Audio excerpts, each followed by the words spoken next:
Recording started. Hello, and welcome to Political Science 102, Introduction to American Government and Politics. I'm Dr. Dino Bosanellos, and I will be lecturing on Chapter 1 in the Moroni and Kershit book, By the People, Debating American Government, second brief edition, entitled Ideas That Shape American Politics. Please make sure that when you are listening to this lecture, that you also have the PowerPoint for Chapter 1 available to follow along. I will frequently be referencing the PowerPoints as the semester progresses, especially when it comes to the graphs. You can either print out the PowerPoints, or for those of you who have Windows 7 and above, have a split screen with the PowerPoint available. It is my advice that you have the printed PowerPoints with notes from the lecture and the book on the PowerPoints before you take the quizzes. Many times students fare poorly on the quizzes as they are frantically looking for the answers without having read the book, or try to answer the question simultaneously while watching the video. As the questions are randomized, this strategy won't work. So let's begin. In this chapter, you'll learn the basic answers to 4 key questions. Who governs? How does American politics work? What does government do? And who are we? Politics is essentially a process of who gets what, when, and how. So in this case, it'll be who gets Social Security, what type of Social Security, when, and how. Who gets health care, what type of health care, when, and how. Who gets subsidized housing, what kind of subsidies, when, and how. So politics is always about how people receive certain benefits from the government. Now, it's then about these scarce resources. So we only have X amount of dollars, there's only X amount of manpower out there, and so scarce resources have to be distributed in a way that we think is most fair. So we'll often say to whom, in what amounts, and under what rules. Given this, politics then is essentially how a society makes its collective decisions. All its decisions that we make, from how fast you drive, to who you can marry, to to taxes. It encompasses all of our collective decisions. One thing about politics to note is that it never stays static. As society is changing, politics is about change as well. So you're always going to see the political debates shifting over time. And politics touches everything. There is nothing that politics doesn't touch. As Aristotle once said, man is a political animal by nature. So as long as 2 humans are in a room together, you're going to see politics take place. Now, on this slide here, what I want to show you is, for example, how politics looks like with student registration at BBC. So, for example, if you see here, these are the blocks that you see for how people should be registered. You'll see priority registration block 1 for members of the armed forces, military veterans, foster youth, etc., all the way down to block number 6, which is registration for students not fully matriculated. Now, this is registration based on social groups or some type of group identity. Whereas some have argued now that we should maybe base priority registration on GPA rather than status in a group. And so it's a very controversial proposition, but this is what politics is about. Who gets priority registration? What does it look like? When do you get it, and how? And so we have debates in class, and in class they often, they make great arguments on why GPA should be considered, and great arguments on why groups should be considered. As of right now, our registration is based on groups. I just want to show you how politics looks like at a local level. So politics is not a foreign concept. It's something that's actually right there in front of you. Now on the next slide, I start off with an interesting comment. As Benjamin Franklin left the Constitutional Convention in 1787, a woman stopped him. She asked, "What kind of government have you given us?" And according to the legend, the wise old Franklin responded, "A republic, madam, if you can keep it." Now, he says a republic, and what a republic is that the people are in charge. This is a government in which citizens rule indirectly and make government decisions through their representatives. But Franklin knew, however, that popular governments are extremely difficult to keep, as all previous republics, including Athens, Rome, which I have a picture of the Roman Senate here, and Florence, have all collapsed. There is not a republic that has lasted. So, when we talk about who governs in American politics, it's really difficult. Because in many other countries, we know where the source of power comes from. So for example, for those of you who may have heard of Russia and its President Vladimir Putin, most of the power flows from him. So you know where power is coming from. And why does this matter? Because the source of power is sort of how we can then kind of determine who actually, how we actually understand where political power is coming from. So there's 4 different theories here in American politics on how political power looks like. One argument is that political power looks pluralistic. By this they mean that interest groups kind of dominate the process. So 2 major interest groups that have been in the news are the National Rifle Association, the NRA, and the AARP, or the American Association for Retired Persons.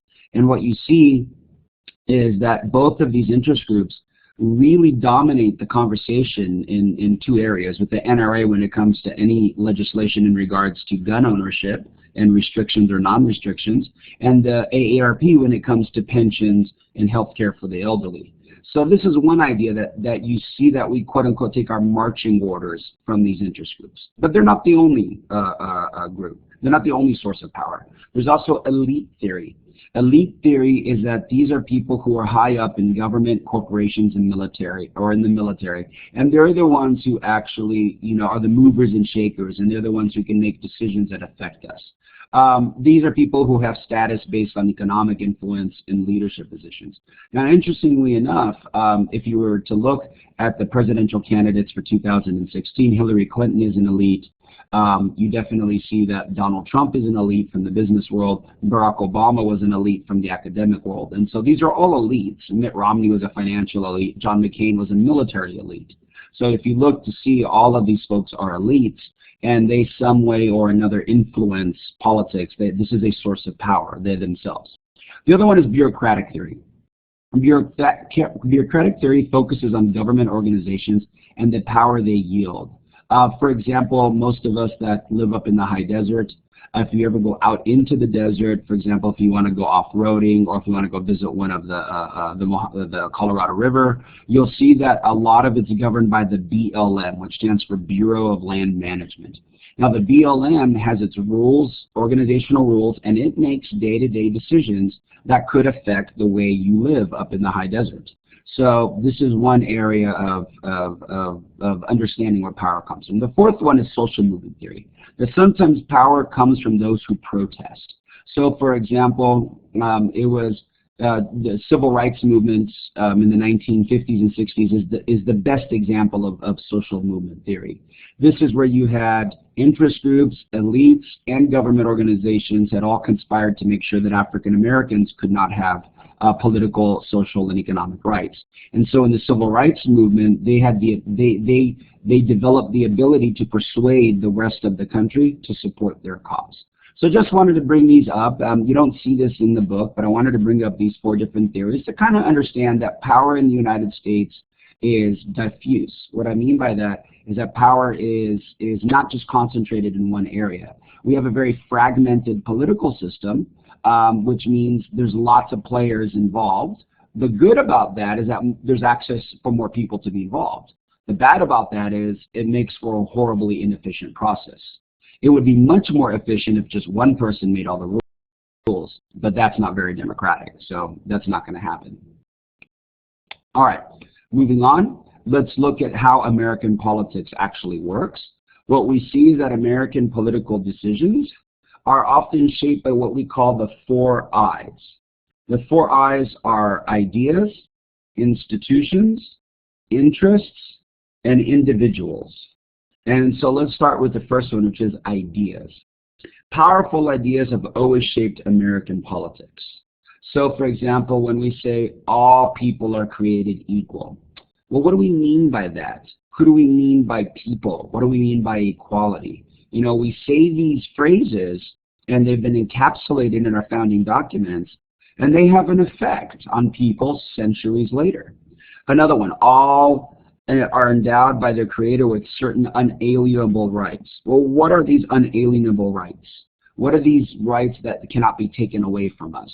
And so does that mean the right to life? Does that mean the right to income?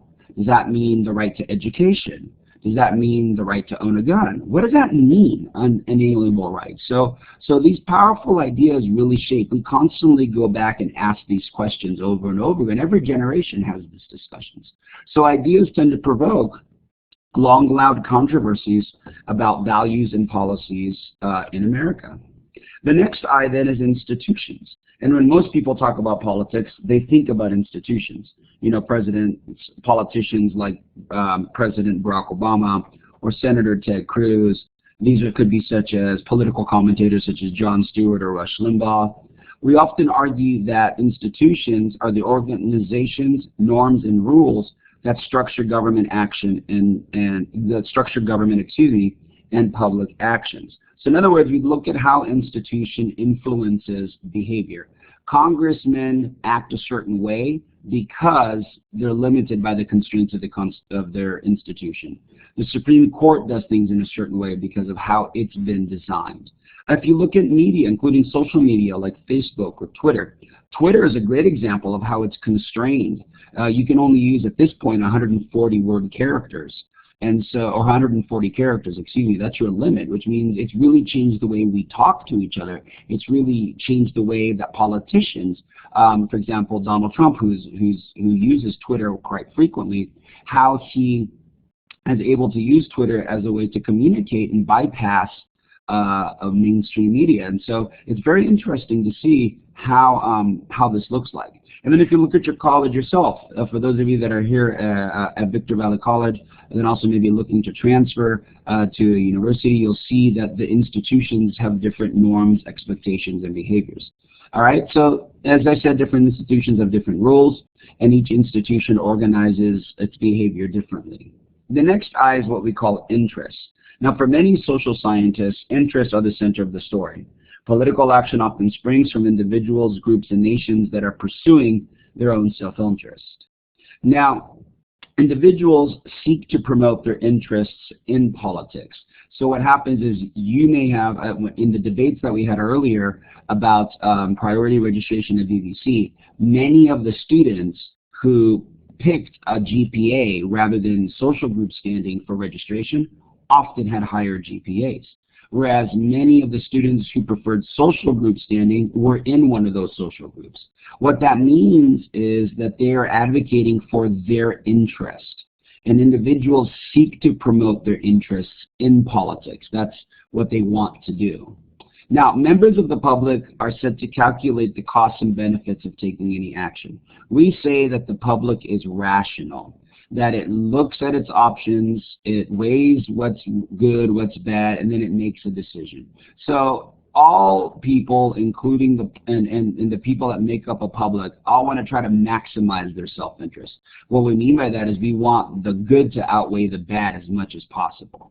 Now, political outcomes then are simply the aggregate of the public's individual interests. If you take everybody's interest, if I were to take a class discussion about priority registration and then take a survey on who would support what, that now becomes public opinion on how we should reform, if at all, priority registration at VVC.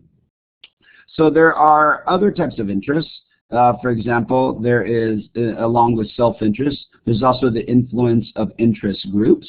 And interest groups was like what I showed you earlier with the AARP. There's a list here as well, from the Christian Coalition to the League of Women Voters to the American Bar Association. These are all interest groups. And then there's also what we call the public interest, which is shared by everyone in society. So if you see here, for example, this is Spring Valley Lake right above Victor Valley College. And you see that there is a proposed Yucca-Loma Bridge that will then have a Green Tree Boulevard connection. So that way we have a way to bypass Bear Valley Road, which a lot of people welcome. Now, interestingly enough, this isn't something that citizens in Apple Valley or in Victorville were clamoring for. They weren't necessarily saying, hey, we need this. It was something that the politicians that brought up and said, you know what, this is a good idea. This is something we should have. And so they had to do this over the objections of those who live in Spring Valley Lake. There were a number of residents who were very upset about this, who felt that this new four-lane highway would bring more traffic, noise, pollution, and crime to their neighborhoods. And as you can see, that new road abuts the backyards of certain homes, so certain people are not happy with this. All right, so just to kind of show you these are the type of interests. The last I that influences politics is that of individuals. We don't give enough credit to how ordinary people can change the world. We often see that when people are engaged in society, and we call this civic engagement, it can be profoundly rewarding. A lot of people get involved so they can make a difference. And being involved can lead to meaningful changes in society. Now, this is a classic phrase most of you have heard from Mahatma Gandhi, who led India to independence back in the 1940s. He said, be the change you want to see in the world. And that's essentially what we're saying here, is that one person actually can make a difference. We're not as cynical in political science to believe that we don't matter. We truly believe that our individual actions matter, and the more actions we take, the more society will change. For example, one of the quickest things you can do if you're looking for any change is to simply change your consumption patterns. So what you buy and what you spend your money on will dramatically change the way a corporation or any type of entity that's selling you something will do business. So we now see that people are no longer interested in, or that we see declining interest in soda. Soda sales have dropped precipitously over the past decade. So now Coca-Cola is venturing into natural drinks, or drinks that are good for you. So Coca-Cola is trying to stay alive. They're still doing fine, by the way, but they're trying to pivot to what Americans want next. So you have a lot of power just as a consumer. You simply change what you buy, and you will change a lot of things. So it's really quite that simple. Okay, now moving on. Well, let's talk about what does actually government do. Back in 1787, the Constitution's creator set out the basic functions of the U.S. government as outlined in the Constitution.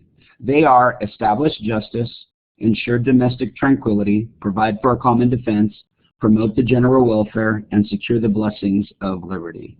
Now, what's interesting about this is that in order for all of this to take place, it actually requires that we are very involved.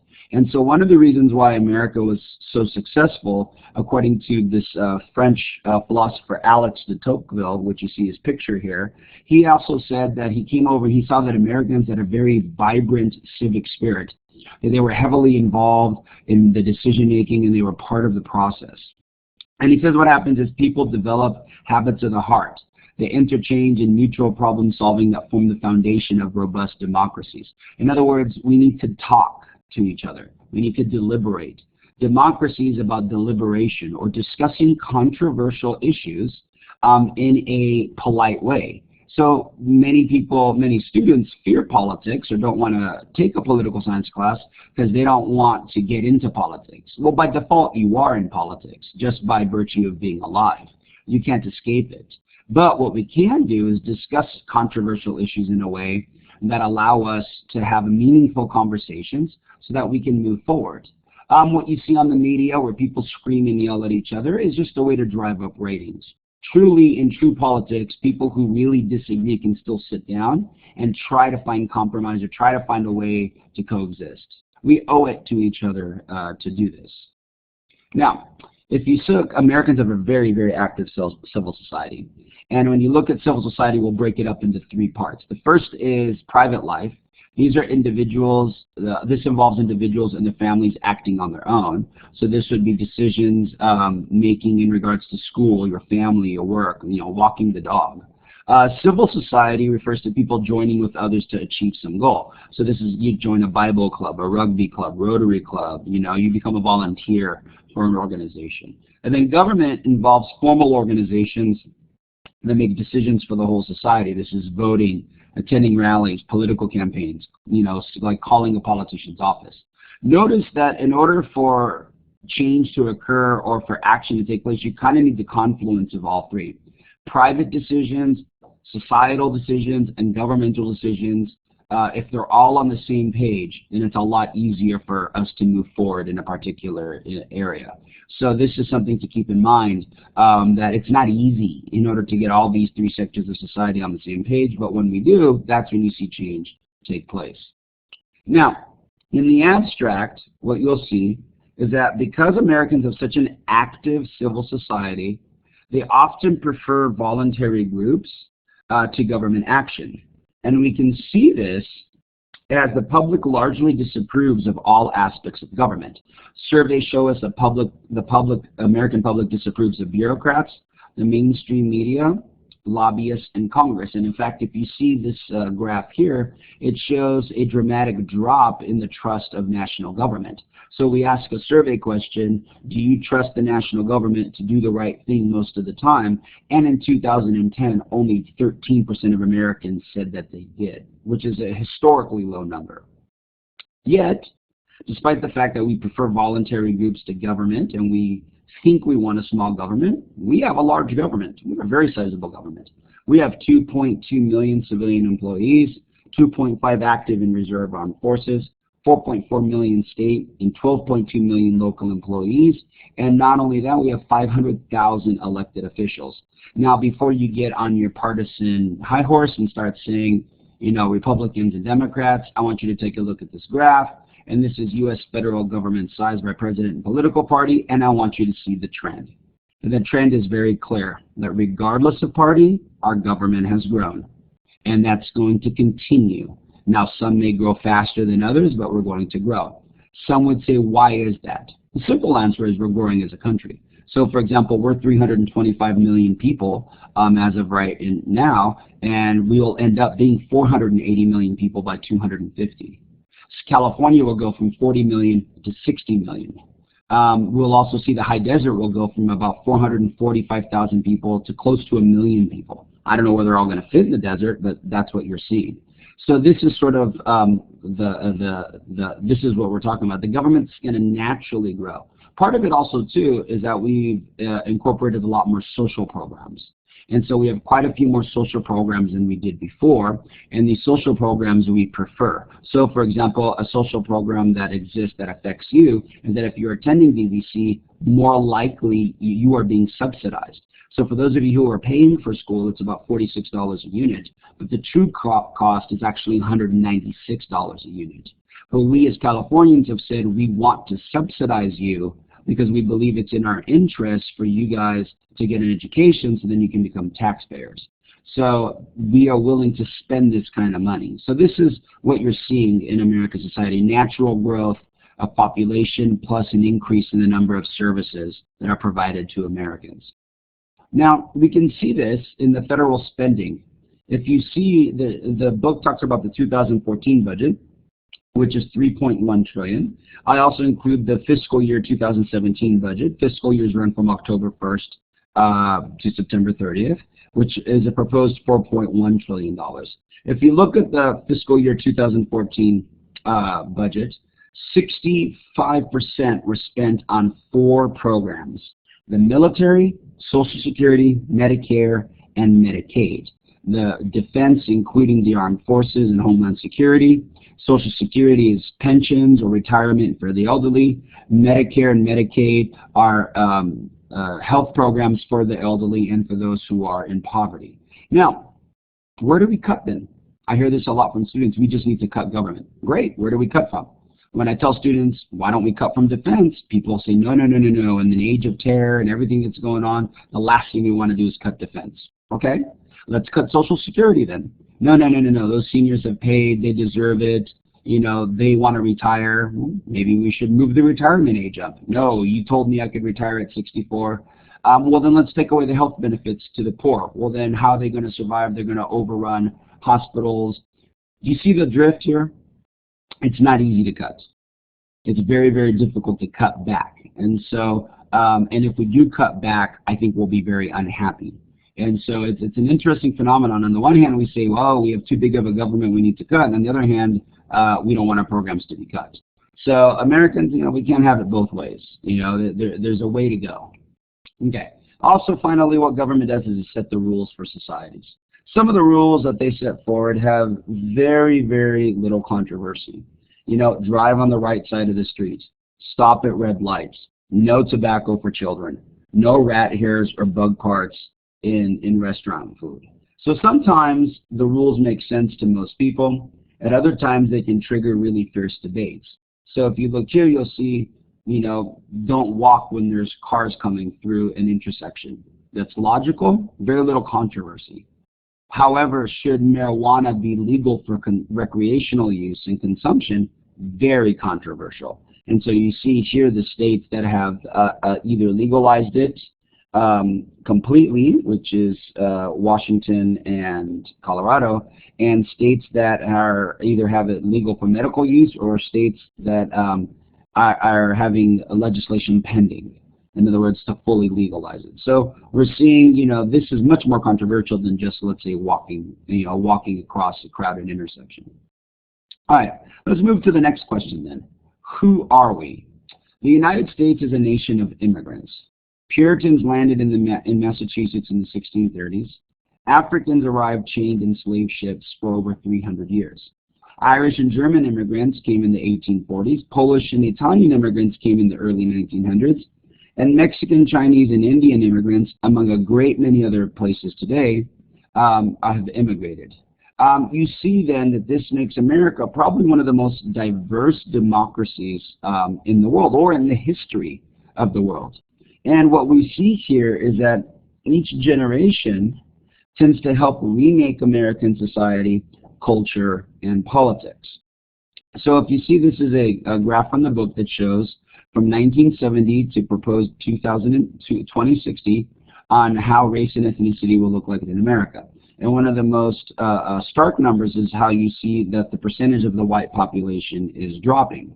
So then it's being filled up mostly by Hispanics and Asians, where African Americans will probably stay pretty consistent in terms of their numbers. That means that America is becoming more diverse, and it's changing. Some people embrace this change, embrace the diversity. Other Americans actually fear it. So we see comments made back and forth in regards to this. Regardless, diversity is here to stay. We are changing, and on the one hand, we'll change in certain ways. On the other hand, we won't change. We talk about immigrants becoming Americans. It's a two-way street. What happens is immigrants adopt the customs and ways of Americans, and then we also adapt to some of their cultural practices. And so what was once considered a bad thing, for example, to celebrate Irish history or Irish pride in St. Patrick's Day was considered a very they would often ban these events and not allow them to happen. Now every city celebrates St. Patrick's Day. So we see this with groups over time, that once they become part of the American fabric, that their customs are accepted, and we see sort of this back and forth between the two. Okay. We also want to know, who are we? Well, the author says the most important answer to this question is probably you. If you're watching this lecture right now, you're probably part of the millennial generation, and you are the future of American politics. And so millennials, you're people who were born probably from about 1986 to 2004, and you're people that grew up around the millennium, which is why they call you millennials. And if you see here, you're much more diverse than the rest of the country. And the top 5 things that make millennials unique is the fact that you are all about technology, and then you're all about music and pop culture. You're all about liberation and tolerance, independence, and your clothes and your fashion matter as well. And so if you look, millennials, what do they say is the most important thing in their lives will be? And 52% say being a good parent. 30% wanting some kind of successful marriage. And so I think millennials, part of the reason why that they're not getting married, many of you are waiting to get married, and many of you are still living at home, is because you don't want to make the same mistakes that your parents made or that other people have made. So you're a lot more cautious. Millennials have also been shaped by the Great Recession. You grew up at a time when the economy collapsed, and so you're a little bit more cynical, and you're not as trustworthy as previous generations. You're not as willing to just plunge right in. And so that could explain why you're marrying later, starting careers later, and also staying at home. Part of it is just economics. Part of it is cultural trends. How does this affect politics? Well, generally speaking, what happens is people don't start getting involved in politics until they have kids. The reason why is because then with kids, they care about healthcare. They often then care about education. They care about where they're living. Everything changes when you start having children. If you're waiting to have kids, or you're waiting to get married, or you're waiting to start a career, then you have less interest in politics.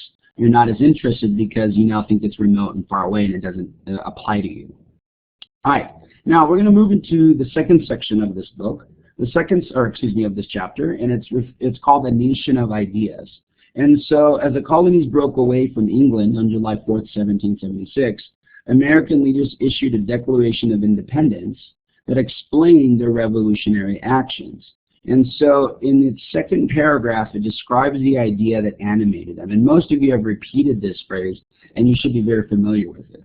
It says that we hold these truths to be self-evident, that all men are created equal, that they're endowed by their Creator with certain unalienable rights, and among these are life, liberty, and the pursuit of happiness. If you look at all these phrases, they're so powerful.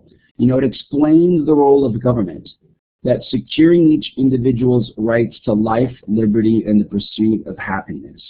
I mean, if you look here, it says that these rights are unalienable. They cannot be separated from us, and that we were all created equal. These are very powerful ideas that are found in the Declaration of Independence. Then, people often ask, okay then, is the government the right place to protect these rights? The answer for the founders of this country was yes. They argued that we needed to form a government to secure these rights. And that's what the role of government is to secure each individual's rights to life, liberty, and the pursuit of happiness. So if you see the next phrase following in the Declaration of Independence, is that to secure these rights, governments are instituted among men, deriving their just powers from the consent of the governed, that whenever any form of government becomes destructive of these ends, it is the right of the people to alter or abolish it or institute new government. Now, interestingly enough, we often hear this alter or abolish it. Abolishing would mean to scrap it and start all over. That's actually not what we do. What we do instead is we alter it through elections. So with elections, we alter the type of government that we have. If you don't like a particular administration, you're not going to vote for its re-election. If you don't like what the congressman is doing, you're not going to vote for her re-election. So you see a very interesting phenomenon taking place, that we have chosen to alter our governments, and that's how we make sure that our government secures our rights to life, liberty, and pursuit of happiness. Now, there's an argument that many people, including some political scientists, often describe the United States as a unique nation that's very different from others. That view is often called American exceptionalism. Now, of course, every nation is distinctive in some way. The United States, they argue, is exceptional, they said, because of 7 ideas that often guide our politics. These are liberty, self-rule, which is often called democracy, limited government, individualism, the American dream, equality, and faith in God. Now, these ideas touch almost everything we do as a nation. They are the foundation of U.S. national government and lie at the core of what makes America unique. However, there's a twist to all of this. Americans rarely agree on the meaning of the ideas that I just presented in front of you, and they argue about these ideas regularly. So, for example, the Declaration of Independence declares all men are created equal, but some of the signers were slaveholders, which means not all men were actually created equal. And so we have to discuss these terms: equality, self-rule, liberty. What does this actually mean? Now, keep in mind, all ideas have at least 2 sides. To be honest with you, most ideas have at least 3 or 4 sides to it, or perspectives to understand it. And so to reveal the real truth about American politics, the authors say we should post a sign at the airport that say, "Welcome to the great argument that is the USA." All right. Oops, sorry, moved back wrong slide. Okay. So let's look at the first idea, and that is the concept of liberty. Now, the authors use the word liberty and freedom interchangeably here. There is some difference, but we're going to go with what the authors do here and use the two the same. And so when they're talking about liberty, they mean freedom. Now, then, if you look here, the no idea comes more often up in American history than that of freedom or liberty. In fact, if you look at the national anthem, it declares America the land of the free. If you look at the Statue of Liberty, it's inscribed with, "Give me your huddled masses, yearning to be free." So the authors here define freedom as government will protect your life, your liberty, and your property from the coercion of others, including government itself. in order to permit you to pursue the goals that you define yourself. So freedom means that you're free from coercion, not only from other people, but also from the government itself to protect your life, liberty, and your property. Okay? Now, there's two ways of understanding liberty. Because while everyone agrees freedom is kind of a basic value, it's actually a lot more difficult to practice it. There's one view that people say we should practice what's called negative liberty. Now, the reason why it's called negative liberty is because it's looking to put constraints on the government or constraints on others. So in negative liberty, you have freedom from constraints or interference from others. It's to make sure others do not interfere with you.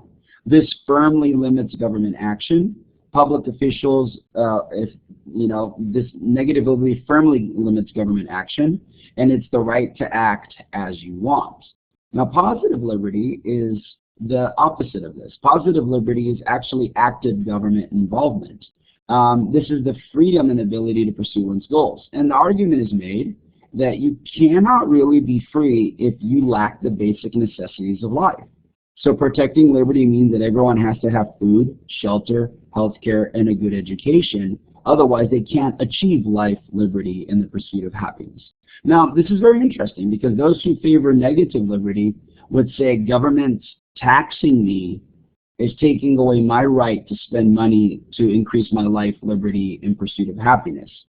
However, those who receive money from the government in terms of maybe some kind of medical care, or in cases a student like you, subsidized education, you're saying, yes, but this government program is helping me to achieve life, liberty, the pursuit of happiness. So you can see the fundamental differences between the two.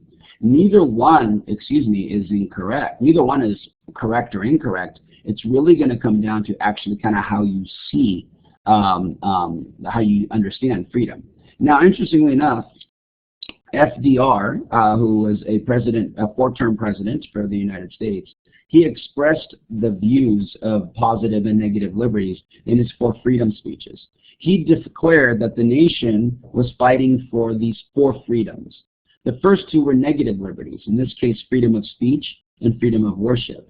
And the next 2 were freedom from want and freedom from fear, which were what he called positive liberties. Now, which side is correct? As I mentioned earlier, it's really going to depend on your value. The negative view often emphasizes personal autonomy, and as I mentioned earlier, that means when you're taxing me, you're violating my freedom of property. That is my money. You can't take it. Now, very, very strong proponents of negative liberty are called libertarians. Libertarians are people who believe in minimal government, specifically that public officials' only role should be defending borders, prosecuting crime, and protecting private property. So you see here in this slide that I have a typo. Now, the positive view follows Roosevelt's. These are that contemporary ideas of positive freedom include efforts to ensure maybe that people are all well educated or to keep them from smoking. Again, the theory behind this is that a lack of education or addiction or disease will make it difficult for them to pursue their goals. Now, the idea of freedom is always going to be changing. Once upon a time, Americans permitted slavery and racial segregation, and women lost all their legal rights the day they were married. Their possessions, even their very bodies, were passed into the custody of their husbands. Now, scholars disagree about how much to interpret the results. Some see American history.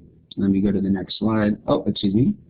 You'll have to forgive me. I was actually, okay, so let's look here. Again, as I mentioned, this is why I have 2 slides. I'll have to fix this. The strong proponents of negative liberty are libertarians, people who believe in minimal government, as I mentioned. And then moving to the next one. Okay. The idea of freedom is always changing and moves Americans to reverse societal prejudices. Some see American history as a steady march towards greater liberty. Yes, American history is full of oppression. However, our faith in freedom leads oppressed groups to fight for their rights.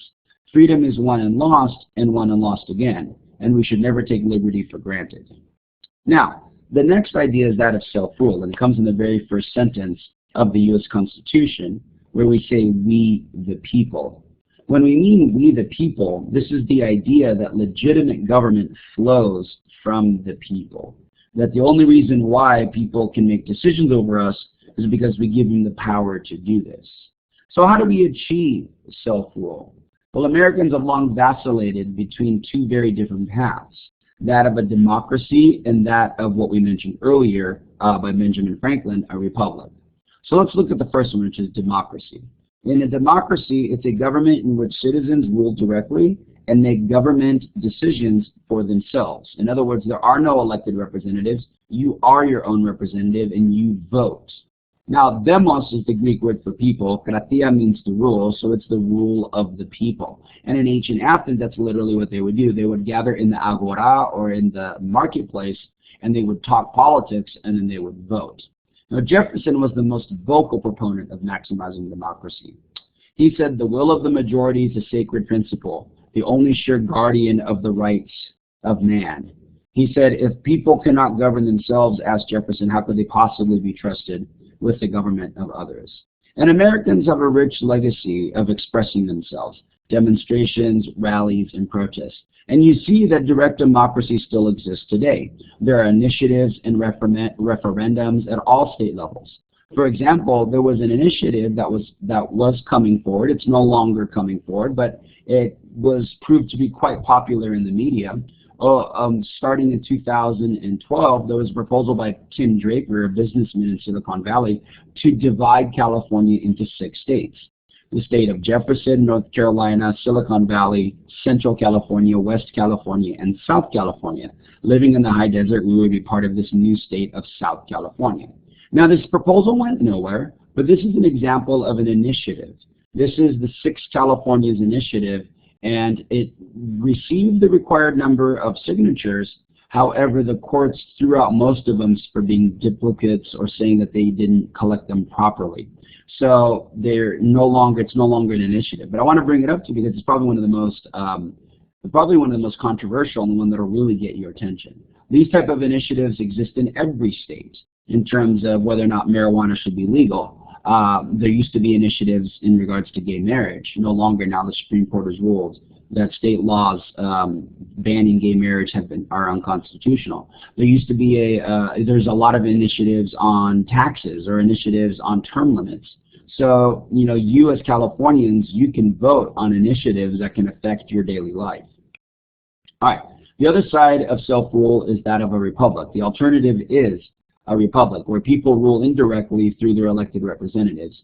Now, James Madison was the most vocal proponent of a republic. He absolutely despised a true democracy. He said they've always been the spectacles of turbulence and contention. He argued that in a direct democracy, the majority often gets carried away. They're often pushing their self-interest without paying attention to the rights of the minority. And it offers no barrier to lynch mobs that are crying for blood. In fact, Madison believed in a strong government that could rein in the emotional pulses of the American people. In fact, he said if men were angels, no government would be necessary. In fact, men are not angels, he said. In fact, sometimes they often act like the devil, and the government is there to protect people. And indeed, sometimes the government is there to protect people from a majority that may want to impose their will on a minority.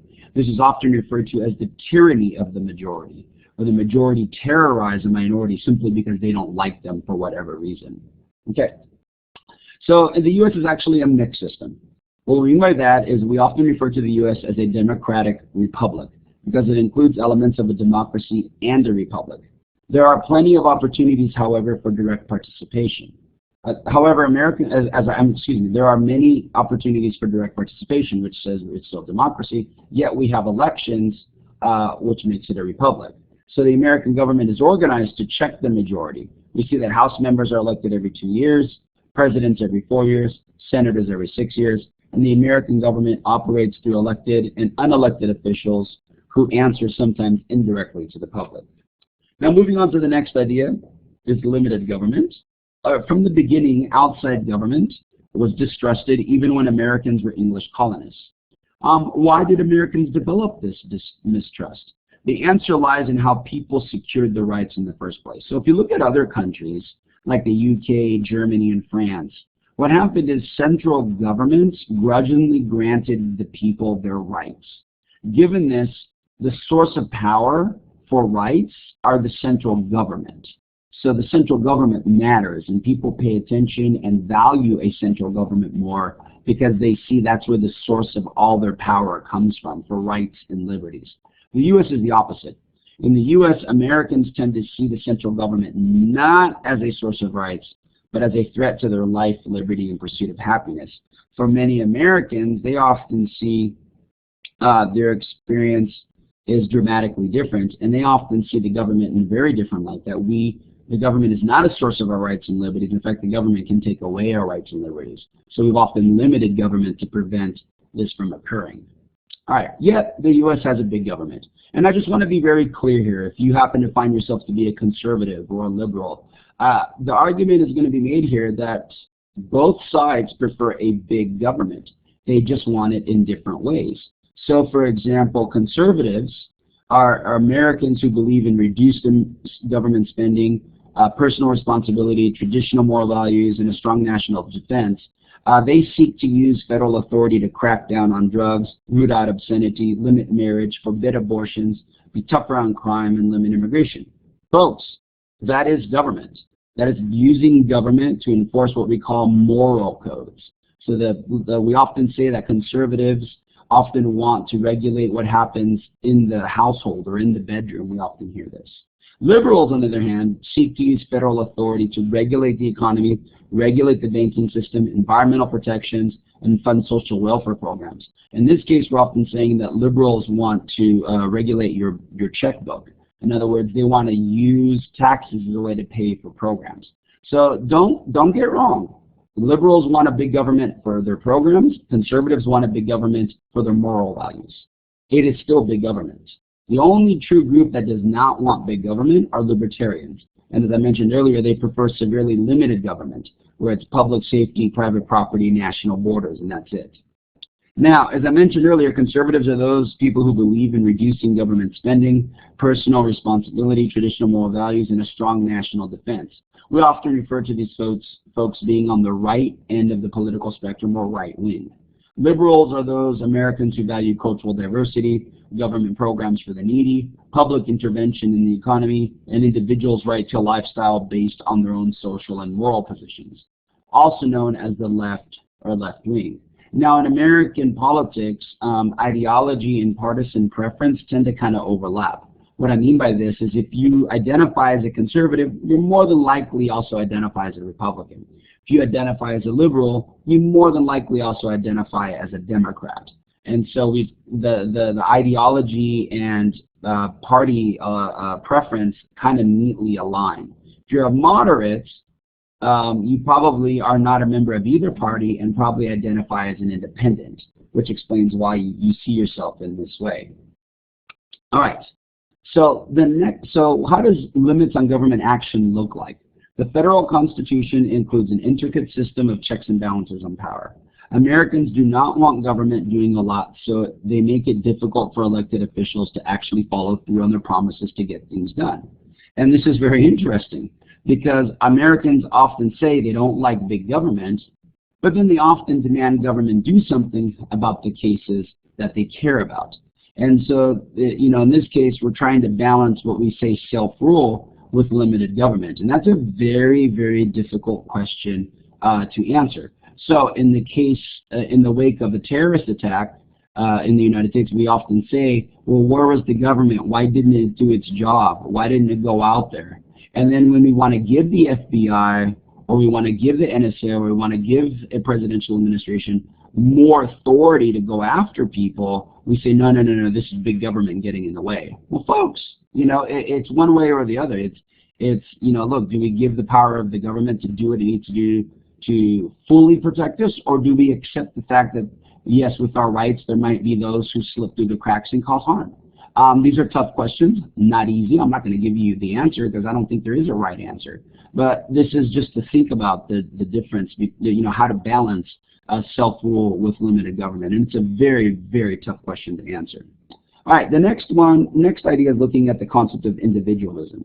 Americans generally value what we call individualism. This is the idea that individuals, not the society or community or the government, are responsible for their own well-being.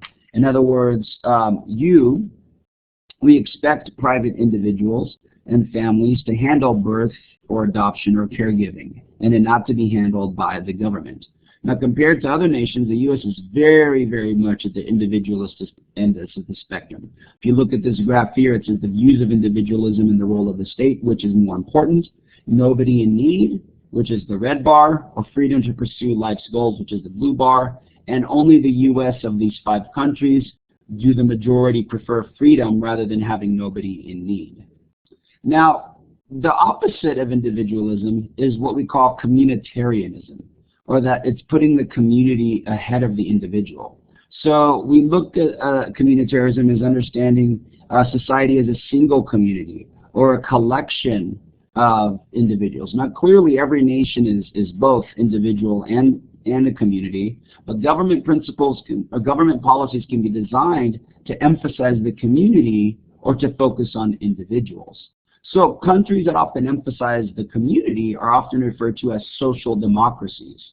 The government provides citizens with the basics, good health insurance, retirement benefits, generous employment packages, and exchange people pay high taxes.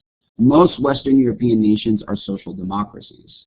And let's contrast that now with individualism, where people and families are responsible for their own welfare. And an economist, Milton Friedman, said, what you need to do is leave people free to choose their interests, and the public interest of the whole society will emerge. Many individualists prefer lower taxes and a green light for private entrepreneurship. Now, Americans tend to lean, again, more towards individualism than social democracy. And so why is this? How can we actually explain individualism? Well, one finds the answer in 2 areas. The first is the theory of golden opportunities, and the second is that of social conflict. And so in the first one, it's this theory of golden opportunity that in early America, there appeared to be endless land. The argument was made with hard work and a little bit of luck, anyone, at least in the beginning of the Republic, any white male, could gain a decent living and perhaps even a fortune. In this case, early settlers cleared their own land on the western frontier, and hard workers relied on themselves and not the government. Now, look, there's a lot of myth in these stories. Frontier life was less about brave individualism and more about helping people, one another out. Settlers couldn't build a barn or a church or a meeting house without their neighbors' help, but the image of a hardy individual in the frontier remains a very powerful ideal in American political culture. And there was an important truth at its core. Few societies have ever offered so many individuals as much opportunity to rise and prosper as early America did. The second understanding of why we're so individualistic might be the fact that of social conflict.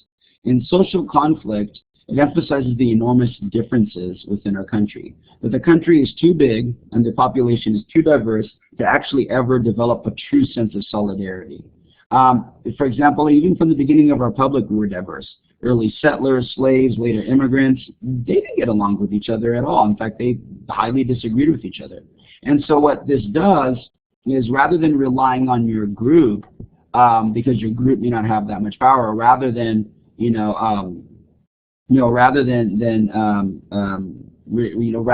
because of social discord, you often encouraged every individual to make use of unprecedented economic opportunities. So this all leads to the American dream. And the American dream is what Benjamin Franklin summarized, that if you're talented and work hard, you can achieve financial success. Now, popular historian James Truslow Adams was the first to actually call it the American dream. And he said a land in which life should be better and richer and fuller for everyone, with opportunity for each according to ability or achievement. Now, let's fast forward. President Bill Clinton, more than 2 centuries after Ben Franklin, said, the American dream that we were all raised on is a simple but powerful one. And Gordon Wood put it plainly, the Revolutionary War spread the American dream to all classes. Well, what is it then that the masses actually cared about? Well, about making money and getting ahead. The American dream is one of financial success. It's about owning a home, about having a car, having a decent income. It's financial success. That is truly the definition of the American dream. Now, interestingly enough, the dream itself has come under a lot of attack, and it's been challenged. Some critics question whether the American dream is still open to everyone, or if it's grown biased towards the rich and the powerful.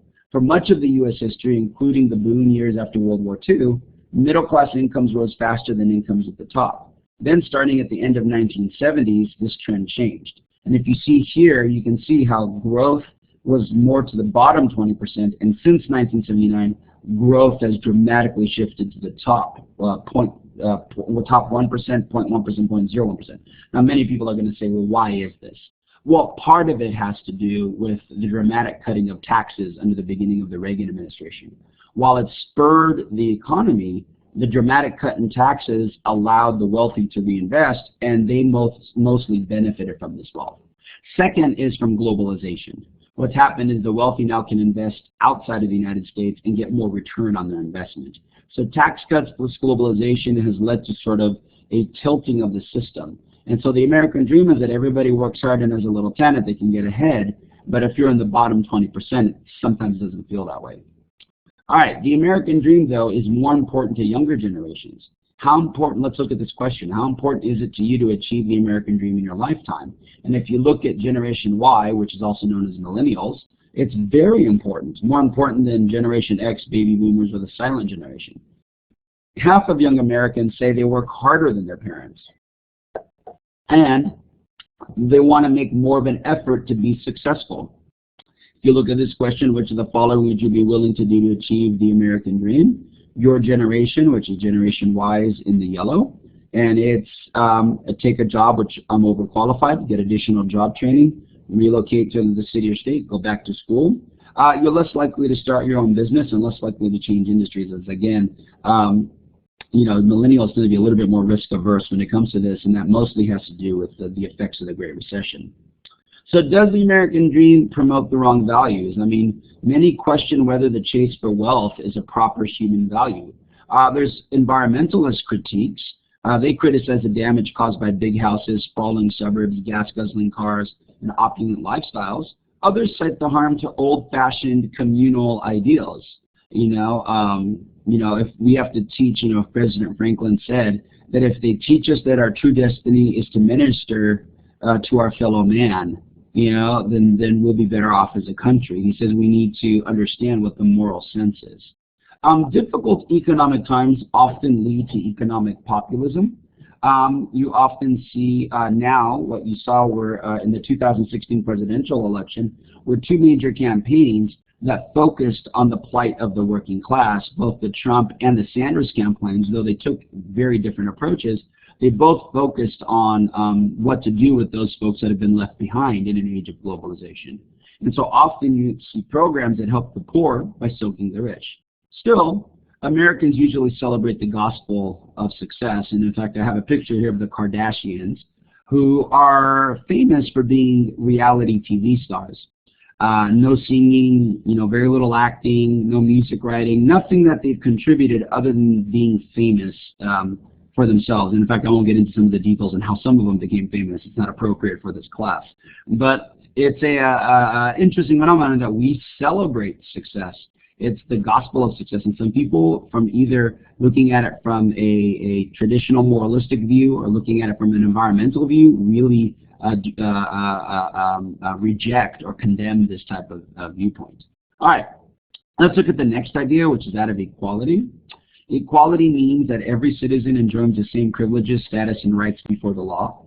And there's three different kinds of equality to consider when analyzing the concept. The first one is social equality. And social equality has to do with all individuals enjoying the same status in a particular society. That means that, one group is not considered a second-class citizen, that they're all treated equally. Next is political equality, where every citizen has the same political rights and opportunities, that everyone has the right to vote, everyone has the right to contribute money, everyone has the right to participate in politics. And the third one is economic equality, which focuses on the situation where there should only be small differences in wealth between citizens. Now, interestingly enough, today's Americans, we tend to all agree on social equality and political equality. It's an economic equality that we often struggle in terms of what is considered correct. So, how much inequality is too much? Well, inequality has reached levels not seen in at least 90 years. Now, too much inequality can actually divide a society. And one of the fears that we have is that if the middle class keeps shrinking, that we might have problems in American society. Why not just let the winners win, people say? If you're already making money, that means you know how to make money, you should be able to do it. Well, people who are left behind then feel very resentful, and there's a fear of class warfare. Now, I'm not saying that there's going to be violence, but what you're seeing in the Trump and in the Sanders campaigns is part of this resentment and anger that is coming through from people who feel like they have not benefited from the economy improving since the Great Recession. So if you see here, do you believe America provides plenty of opportunity? That gap nearly closed in the aftermath of the Great Recession. Do you believe America provides plenty of opportunity? And it went negative in the years after the Great Recession and now just went positive. So many Americans have come to the agreement that they accept high levels of inequality. In fact, there's a picture there of Skid Row. Skid Row is only 7 miles from Beverly Hills. Beverly Hills being one of the wealthiest zip codes in the nation, and Skid Row being one of the poorest zip codes in the nation. And so we see a dramatic difference in income equality in the United States. In fact, we're probably one of the most economically unequal countries. There's something called the Gini Index, where they measure how unequal a country is, and we're as unequal as China in terms of this. So what explains this then? Well, part of it is the concept of equal opportunity. Equal opportunity is the idea that every American has an equal chance in life, and they have an equal chance to win economic success. In economics, it means that every individual gets a fair shot at achieving the dream. Whether you're white or black, Anglo, Latino, male or female, rich or poor, you all have a similar opportunity to influence the political process and win some economic success. Equal outcome, in contrast, is the idea that society guarantees not only opportunity but also results. So it's the idea that citizens should have roughly equal economic circumstances. So for example, in this case, it might be that some nations reserve a minimum number of seats in the national legislature, or what they do is they keep their taxes high and offer extensive social benefits.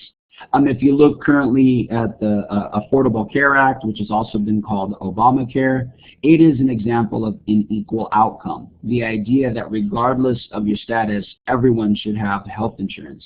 So what happens in the Affordable Care Act is you go on one of these exchanges, and then in these exchanges, if you're unable to afford insurance, then you're given a subsidy to buy private insurance so you can have health insurance. So this is an idea that this is a good example of an equal outcome is what you see with Obamacare. Equal opportunity would say, you know what, you all had an individual right to move forward. If you don't end up with health care, that's on you. So there's two ways of looking at this. You know, generally speaking, we tend to favor equal opportunity. You know, the winners fly in private jets and the losers may end up with nothing. But, you know, at some point, what we often see is that if the richest share is, you know, the U.S. aims for equal opportunity, but if the share of the national income going to the richest 1% keeps going in a certain way, it might undermine this equality of opportunity. And so if you look at this slide here, you'll see compared to 1980 to 2008, 2012, you see the share of national income going to the richest 1% dramatically increase. It almost doubled. And so we have to keep this in mind because the middle class, again, is the backbone of the American dream. It's the bedrock for equal opportunity. If the middle class is shrinking and disappearing, then we're going to have issues in this country. All right, the next thing we're going to look at is religion in the United States. Religion plays an enduring role in American politics and society. Religious groups actually founded most of the colonies. We saw that the Puritans left England and founded the Massachusetts Bay Colony. Catholics left England and founded Maryland, the land of Mary, who was the Queen of Scots, the Catholic Queen of Scots, sponsored by Lord Baltimore, which the city is named after. Now, citizens in other advanced countries are less religious. You can clearly see that God simply is not as important in their lives. The U.S. stands in stark contrast. Indeed, 95% of Americans say they believe in God. Almost 60% belong to a church. Nearly 40% attend church regularly. So this is quite an interesting phenomenon. In fact, let's take this next slide, and what you see here is, and compared to the Netherlands, look at France, where only 5% say they belong to a church or a religious organization. And if you see here, what do you consider yourself first? Germans, Spanish, Britons, and French often identify first by their nation. Look at the U.S. Half of Americans identify as Christians first, and then Americans. So very interesting how strong our religious identity is in the United States. Now, why is this? We often have to ask, why is it that America is such a religious place? Because if you look at other wealthy countries, they have very little religion, or they become what we call increasingly secular. Well, part of it might be because this idea that in the U.S. we've never had what's called an established religion. No one religion is the official state religion. And indeed what happens is every religion is on its own. They get no government support, no government help, you're on your own. And you need to survive, which makes churches and mosques and synagogues and temples very entrepreneurial. They're constantly looking to raise money. They're constantly looking to bring in new members. You know, this is a trait of American organizations. Now, there is a Professor Larry Iannacone, and who is a devout Christian, who makes a comment. He says that if you look at churches, they often act like firms in a marketplace. Now, he's not saying this to denigrate churches or religious organizations. What he's saying is that their behavior is very similar. Whereas a firm is trying to market a product for you to buy, you know, religious organizations are marketing salvation for you. And so what happens is they all compete with each other. And so because they're competing with each other, Larry Iannacone has called this a religious marketplace. And with this religious competition is why we're so vibrant. And if you look in the United States, there's all types of religions. So, for example, those of you who are interested in a more traditional style mass may end up going to a Catholic church, where those of you who prefer more modern style may go to High Desert Church, where you're going to see a rock band or you're going to see more modern amenities. This is different in other countries. In other countries like where I come from in Greece, there's one church and that's it. And those are the only churches that exist. If those are the only churches that exist and you don't like that church, then you don't go to church. But in the U.S., we have so many types of religions to choose from that it makes it easy for us to be more religious. And if you see here, we can see the diversity, or that religious observance varies across the country. We see in the pink that those are the Catholic areas. The blue there is the Latter-day Saints or Mormons. If you look at the yellow, it's the Baptists. The greens are the Lutherans, and the Methodists are in between. And so you see we have religious diversity geographically as well in the United States. So there's a lot of politics surrounding religion. You know, the First Amendment declares that Congress shall make no law respecting an establishment of religion, nor prohibiting the free exercise thereof. We're going to get more into this when we get into civil liberties, but essentially it says that no religion is the official religion of the United States, and you cannot be prohibited from exercising your religion regardless of what it is. Now, Thomas Jefferson was the driving force behind all of this. You often hear from students, well, I thought the founders were strong Christians or strong evangelical Christians. The answer is some were not. In fact, people like Thomas Jefferson, he called himself a deist, which is he believed in God but actually disliked organized religion. And so he authored that amendment, that part of the First Amendment, which described a wall of separation between church and state. You know? And yet, though, if you see this, even though Thomas Jefferson wanted to separate church and state, we still see that America's energetic religious life often injects three different kinds of political issues into American politics. First, for example, as Americans argue, what exactly does the Constitution forbid? If we're talking about separation of church and state, does that involve public prayer? You know, does that involve public displays of faith? And so questions like these spark really intense debates about where to draw the line between church and state. Number two, religious faith often inspires people to throw themselves into political issues. In the 1830s, it was churches that started the abolitionist movement. They condemned slavery as a sin in the New Testament, and that they should be taking a different approach, that where Southerners are taking a more Old Testament approach to understanding slavery. The Civil Rights Movement spilled out from Baptist and Methodist churches across the South. And often when you hear civil rights protesters, they would use religious rhetoric, religious symbols, and religious zeal. Dr. Martin Luther King often talked that he was on the side of righteousness. So he used very strong religious terms to describe his movement. And number three, religious fervor sometimes fosters a missionary sense in American politics. We often see that the controversies swirling around the politics of peace, abortion, the environment, and gay marriage, a lot of these are based on religion. So this all leads to the idea that these 7 ideas of this chapter are central to U.S. society. But how do these ideas actually influence our politics? There's 2 familiar answers that we've already gone through. Either ideas influence our culture or they operate through institutions. And so we can say that the U.S. has what we call a political culture. Now, each nation has its own unique political culture, and it's defined as the orientation of citizens of a state towards politics. Culture develops slowly over time, and it's shaped by history and experience. Having said this, there's a different perspective where others state that political institutions, more than political culture, drives events. They argue that governing institutions shape American political behavior. So change occurs when institutions themselves are changed. Which one's more important? Is it culture or institutions? The safe answer is both. However, it's probably going to vary depending on the circumstance that you're talking about. All right, so in conclusion, this book addresses the 4 key questions: who governs, how does American politics work, what does American government do, and who are we? 7 important ideas influence American politics, each with at least 2 different sides, and these are differences that spur intense political debates. The 7 key American ideas are freedom, self-rule, limited government, individualism, the American dream, equality, and religion. And these 7 ideas can shape politics through national culture, through political institutions, and through their own influence on Americans themselves. At this point, this concludes the lecture on Chapter 1 by Maroney and Kirsch in their book, By the People, Debating American Governments, Ideas that Shape American Politics.